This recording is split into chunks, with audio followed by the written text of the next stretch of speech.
வில்லங்க சொத்துக்களை பத்திரப்பதிவு செய்யும் உத்தரவை அரசு திரும்பப் பெற வேண்டும் என்று பாமக நிறுவனர் ராமதாஸ் வலியுறுத்தியுள்ளார். சொத்துக்கள் தொடர்பாக நீதிமன்றங்களில் வழக்குகள் நிலுவையில் இருந்தாலும் அந்த சொத்துக்களை பத்திரப்பதிவு செய்யலாம் என்று சார்பதிவாளர் அலுவலகங்களுக்கு பத்திரப்பதிவுத்துறை ஆணையிட்டிருப்பது மிகவும் ஆபத்தானது என்று ராமதாஸ் எச்சரித்துள்ளார். பத்திரப்பதிவுத்துறைக்கு வருவாய் இழப்பு ஏற்படுவதை தடுக்க வேண்டும் என்பதற்காக சர்ச்சைக்குரிய நீதிமன்ற வழக்குகளில் சிக்கியுள்ள சொத்துக்கள் அனைத்தையும் பதிவு செய்தால் அதனால் விளைவுகள் ஏற்படும் என்றும் ராமதாஸ் கூறியுள்ளார்.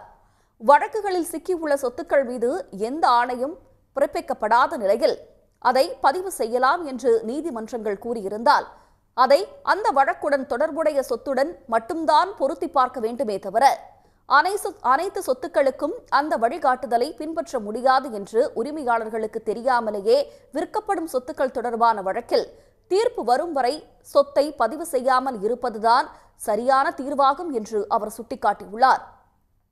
எனவே வில்லங்க சொத்துக்களை பத்திரப்பதிவு செய்யும் உத்தரவை அரசு திரும்ப பெற வேண்டும் என்றும் ராமதாஸ் வலியுறுத்தியுள்ளார். உடனுக்குடன் செய்திகளை தெரிந்து கொள்ள சன் நியூஸ் பெல் ஐகானை கிளிக் பண்ணுங்க.